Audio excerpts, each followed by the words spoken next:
Alléluia. Alléluia. Merci Seigneur. Merci Seigneur. Merci Seigneur. Merci Seigneur. Dieu, tu es fidèle.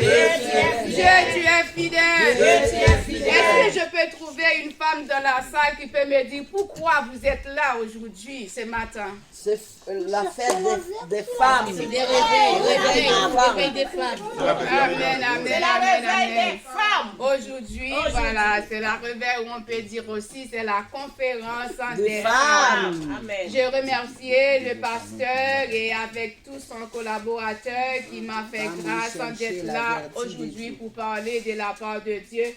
Je remercie le Seigneur également qui m'a fait grâce d'être là. Si je suis là, ce n'est pas le fait que je suis bonne, ni je suis agréable, ni je fais quelque chose qui est merveilleux, mais tout simplement c'est la grâce de Dieu. Je remercie le Seigneur pour ça. Et je remercie avec chaque sœur qui se présentait ici pour écouter la parole de Dieu. J'espère que Dieu vous bénisse, que Dieu vous garde dans ses bras. Et je remercie également ma cousine Marlène qui a fait un grand effort de m'accompagner pour que je suis arrivée jusque-là. Je bénis le nom du Seigneur pour tout cela.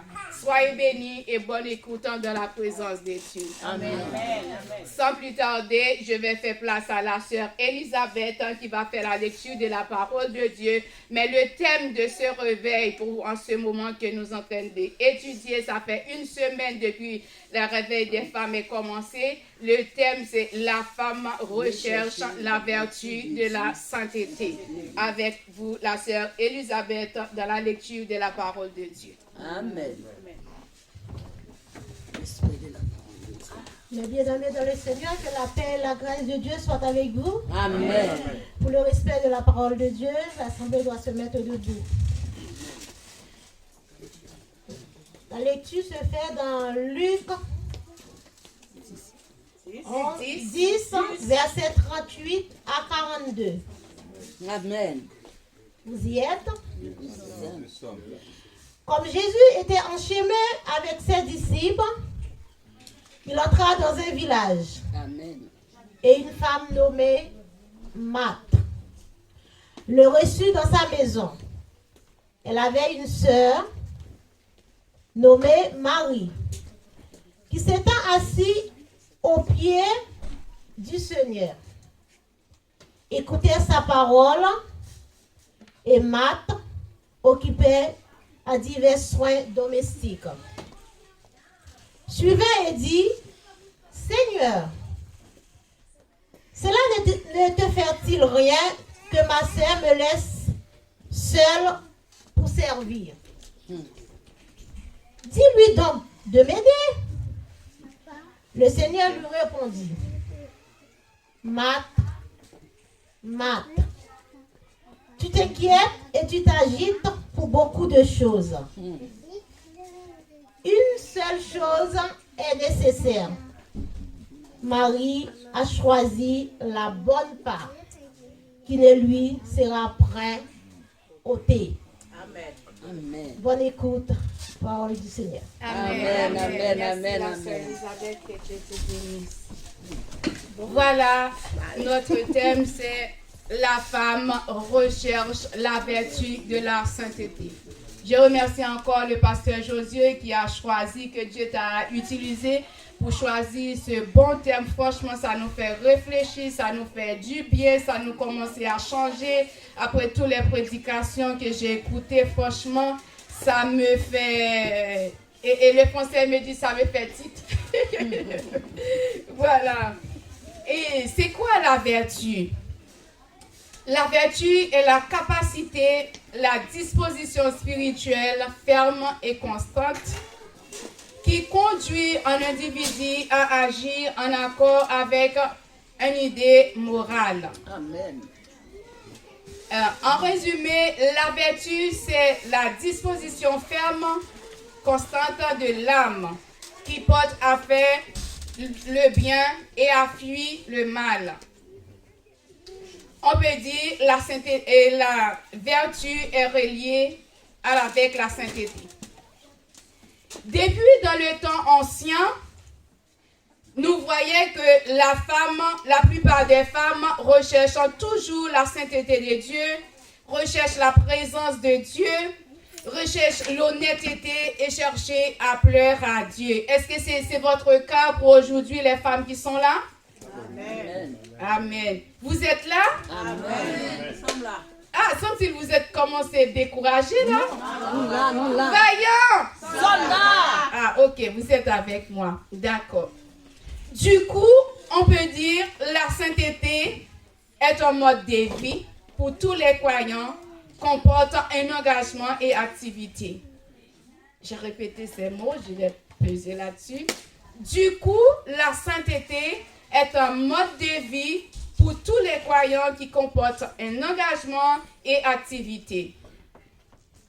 La sainteté consiste à choisir constamment d'approfondir sa relation avec Dieu et à laisser ensuite cette relation privilégiée inspirer notre action dans le monde. Est-ce que j'allais trop vite, mes soeurs, ou jusqu'ici ça va pour vous?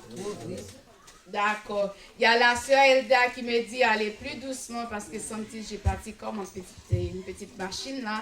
C'est trop. Voilà. Ok. Je dis la sainteté exige un changement radical de mentalité et d'attitude. En acceptant l'appel à la sainteté, nous faisons de Dieu l'objectif ultime de chaque aspect de notre vie. Nous devons saint, mes bien-aimés, car notre Dieu est saint. Nous devons saint, mes sœurs, car notre Dieu est saint. Vous allez me dire qu'il n'y a personne qui est saint sur cette terre, mais Dieu nous appelle à saint comme il est parce qu'il est saint. Dans Lévitique chapitre 19, le verset 1er à 2 nous a dit ceci. L'Éternel parla à Moïse et dit, parle à toute l'assemblée des enfants d'Israël et tu leur diras, soyez saints, car je suis saint, moi l'Éternel, votre Dieu. Ça c'est pour l'Ancien Testament. Que dit le Nouveau Testament? Et si vous regardez dans 1 Corinthiens chapitre 3, le verset 16 à 17, il nous a dit ceci. Ne savez-vous pas que votre corps est le temple de Dieu? Amen.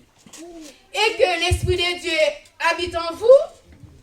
Si quelqu'un détruit le temple, car le temple de Dieu est saint, c'est ce que vous êtes.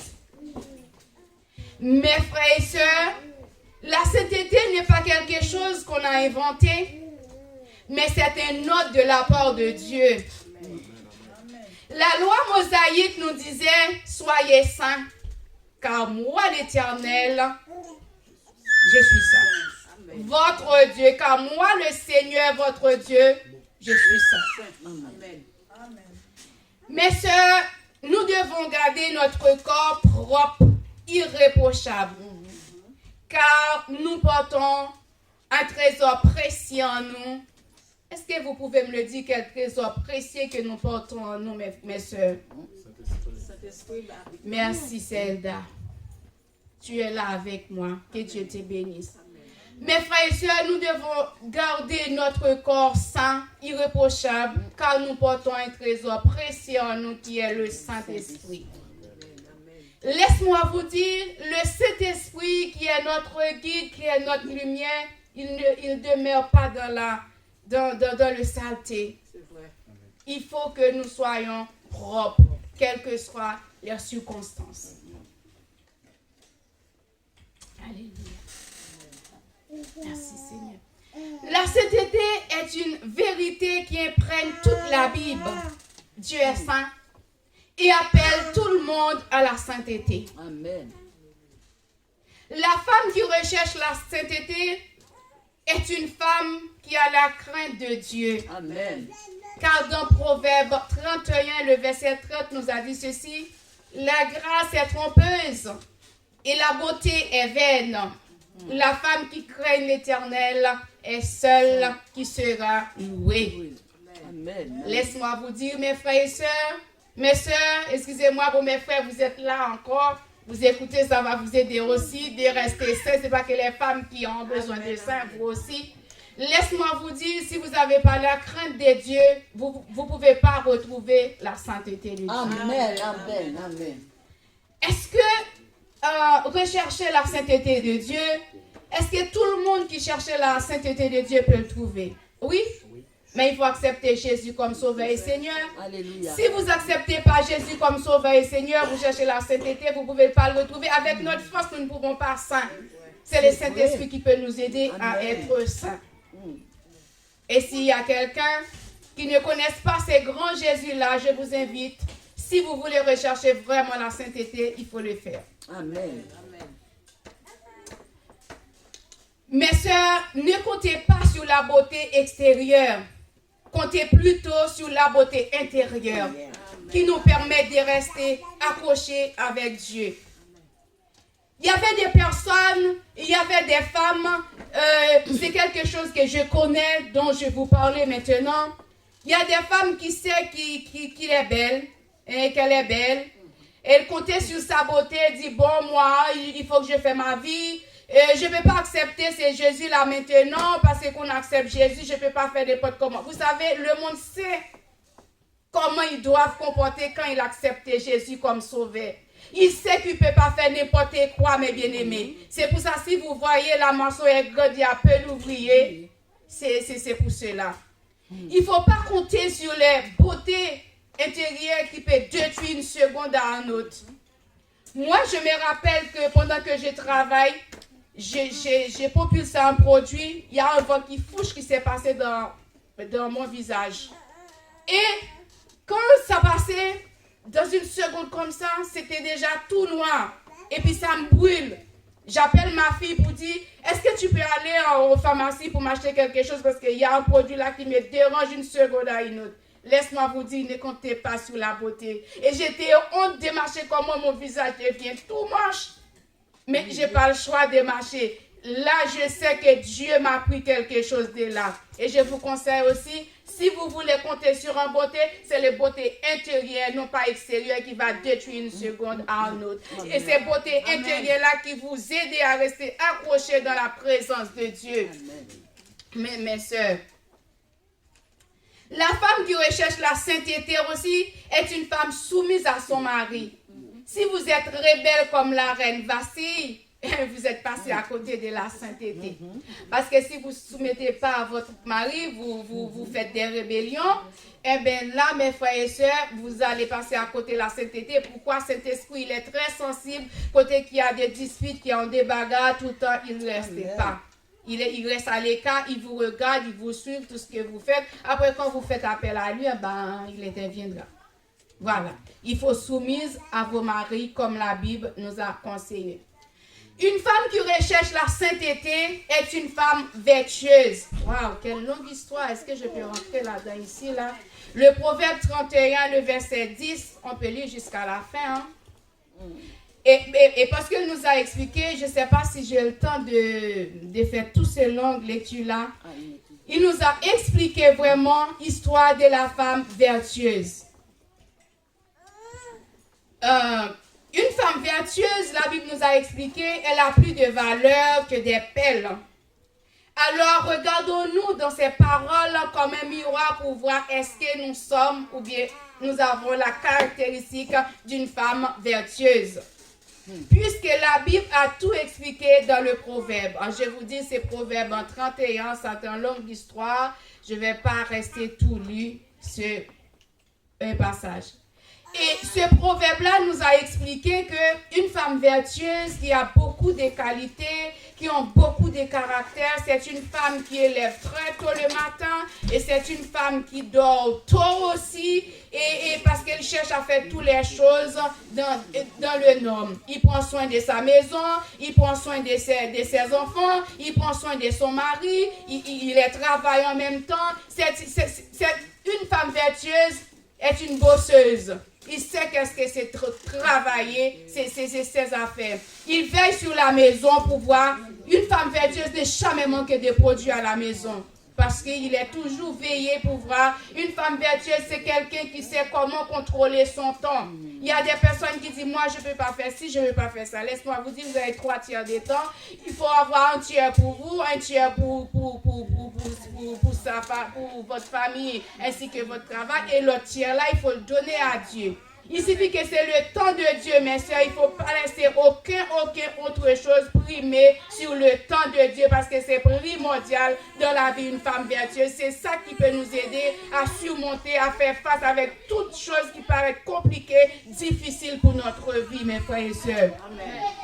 Une femme vertueuse, c'est quelqu'un qui sait comment veiller sur ses enfants, comment veiller sur son mari, comment veiller dans sa maison pour que la maison soit propre. C'est quelqu'un qui est toujours là. Il sait quelle tâche fait donner à sa servante de faire truc. Elle a bossé, de travailler pendant tout le monde dormait et lui en train de voir quelque chose qui s'est passé. Et pendant ce temps que j'étais préparé ces passages, et j'appelle ma cousine pour me demander est-ce qu'il peut m'accompagner de venir pour cette prédication.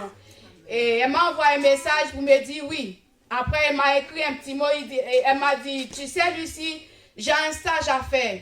Je commence à 7h30 à lundi et j'ai mes enfants. Il faut que je ne reste pas trop tard. Vous savez, ces qualités-là, quand elle a dit ça, j'ai rigolé parce que je vois ça rentre dans ce que je suis en train de préparer. Il sait qu'il ne peut pas rester trop longtemps dehors parce qu'il y a des choses à faire. Il faut préparer pour le lendemain. C'est ça une femme vertueuse. Il faut tout préparer. Vous savez, il y a des personnes tous les matins qui courent. Waouh, j'ai fait un café, je n'ai pas le temps de prendre le café. Où tu étais?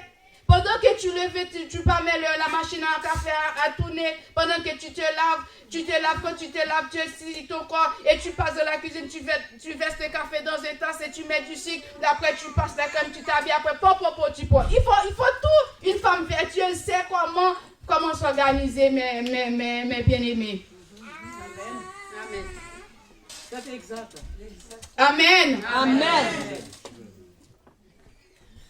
Ok, ça c'était pour faire l'ouverture.